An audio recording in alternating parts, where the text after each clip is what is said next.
Guys, ഇന്ന് നമ്മൾ Cherai beach വരെ പോവാണ്. വീട്ടിൽ നിന്ന് ഒരു 6 മണിയായപ്പോഴാണ് കേട്ടോ നമ്മൾ ഇറങ്ങിയത്. ജുവാനയൊക്കെ നല്ല എക്സൈറ്റഡ് ആയിരുന്നു കേട്ടോ. അത് മാത്രമല്ല, ദീത്ത ഇപ്പൊ കുറച്ച് ദിവസമായിട്ട് വീട്ടിൽ തന്നെ ഇരിക്കുന്നതുകൊണ്ട് ഭയങ്കര ബോറടിയാണ് കേട്ടോ. അപ്പൊ എന്തായാലും ഒരു ചേഞ്ച് വേണ്ടേന്ന് ഓർത്താണ് കേട്ടോ നമ്മൾ പുറത്തു പോകാന്ന് വിചാരിച്ചത്. അങ്ങനെ നമ്മൾ ഇറങ്ങിയപ്പോൾ തന്നെ നല്ല രീതിക്കുള്ള മഴയും ഉണ്ടായിരുന്നു, അതുപോലെ തന്നെ നല്ല ബ്ലോക്കും ഉണ്ടായിരുന്നേ. എന്തായാലും നമ്മൾ ഇറങ്ങിയതല്ലേ എന്ന് വിചാരിച്ച് നമ്മൾ ഓർത്ത് എന്തായാലും പോകാന്ന്. അങ്ങനെ നമ്മൾ കുറേ നേരം സമയമൊക്കെ കളയാൻ വേണ്ടി ഞാനും ജുവാനയും കൂടെ ഡാൻസ് ഒക്കെ ഇരുന്ന് കളിച്ചു കേട്ടോ. കാരണം ഇവിടുന്ന് ഒരു മണിക്കൂർ ദൂരമുണ്ട് നമുക്ക് ചെറായി ബീച്ചിലേക്ക്.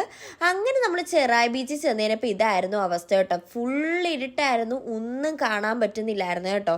അപ്പം നമ്മൾ എന്തായാലും കടലിലൊന്നും ഇറങ്ങാൻ നിന്നില്ല, കാരണം നല്ല രീതിക്കുള്ള മഴയുണ്ടായിരുന്നു. അപ്പം നമ്മൾ ആ റോഡിൻ്റെ സൈഡിൽ തന്നെ നിന്ന് നമ്മൾ കുറച്ച് നേരം കാറ്റൊക്കെ കൊണ്ടു കേട്ടോ. കാരണം നല്ല രസമുണ്ട് കേട്ടോ. ഈ ഇരുട്ടായിട്ട് പോലും നല്ല കാറ്റുകൊണ്ട് നല്ലൊരു ക്ലൈമറ്റ് ആണ് കേട്ടോ. എനിക്ക് ഭയങ്കരമായിട്ട് ഇഷ്ടപ്പെട്ടു. ഇത് കണ്ടപ്പോൾ ഞാൻ കൊടൈക്കനാൽ പോയതാണ് കേട്ടോ. എനിക്ക് ഫീൽ ചെയ്തത് നല്ല തണുപ്പുണ്ടായിരുന്നു, അതുപോലത്തെ ഒരു തണുപ്പായിരുന്നു കേട്ടോ. അങ്ങനെ നമ്മളവിടെ കുറേ നേരം സ്പെൻഡ് ചെയ്തിട്ട് നമ്മൾ നേരെ വീട്ടിലേക്ക് പോവാണ് കേട്ടോ. ഞാനുണ്ടായിരുന്നു, ജുവാനക്ക് ഇഷ്ടപ്പെട്ടു. ജുവാന കടലിൽ കയറണമെന്നൊക്കെ വന്ന് പറഞ്ഞു. എന്ത് ജുവാനക്ക് ഇഷ്ടപ്പെട്ടാ? അല്ലേ ഇഷ്ടപ്പെട്ടാ? അങ്ങനെ നമ്മൾ തിരിച്ചു വരാൻ നേരത്താണ് കേട്ടോ മഴയൊക്കെ അങ്ങോട്ട് തോർന്നത്. അങ്ങനെ നമ്മൾ പൊറോട്ടയൊക്കെ വാങ്ങിക്കാൻ വേണ്ടി നമ്മളൊരു കടയിൽ കയറി കേട്ടോ. അപ്പം നമുക്ക് ഉച്ചക്കത്തെ പോട്ടിക്കറി ഇരിക്കുന്നുണ്ടായിരുന്നു.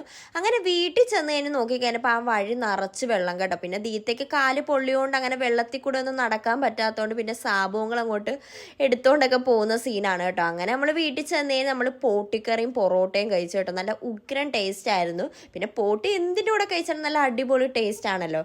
അപ്പം ഇത്രയൊക്കെ ഉള്ളൂ. അടുത്തൊരു വ്ളോഗായിട്ട് വരുന്നവരെ ബൈ ബൈ.